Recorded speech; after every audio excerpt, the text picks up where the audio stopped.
శ్రీమాత్రే నమః. శ్రీ గురుభ్యో నమః. మనం భగవద్గీత మొత్తం 18 అధ్యాయాల మహాత్మ్యాలలో ఒక్కొక్క దాని గురించి తెలుసుకుంటూ వస్తున్నాం.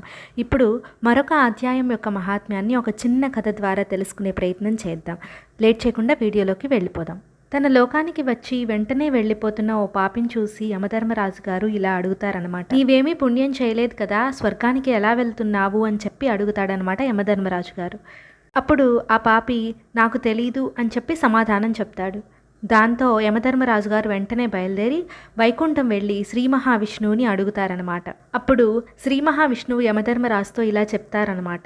ఓ సమవర్తి, నీ వద్దకు వచ్చినవాడు పాపాత్ముడే, అందులో సందేహం లేదు.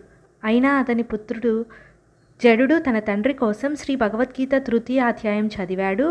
దానివల్లనే అతని తండ్రి యొక్క పాపాలు పోయాయి అని చెప్పి చెప్తాడు.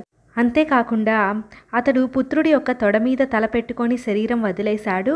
అలా వదిలినటువంటి వారికి కాశీలో పోయినంత పుణ్యం లభిస్తుంది.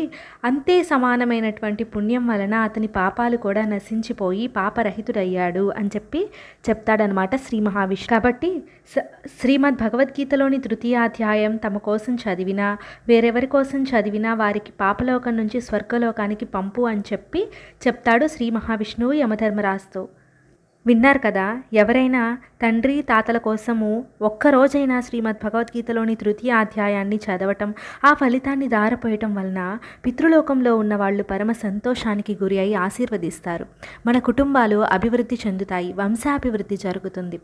ఒక్క భగవద్గీత తృతీయ అధ్యాయానికే ఇంతటి శక్తి ఉంటే మొత్తం భగవద్గీతకి ఎంతటి శక్తి ఉందో మనం మాటల్లో చెప్పలేము.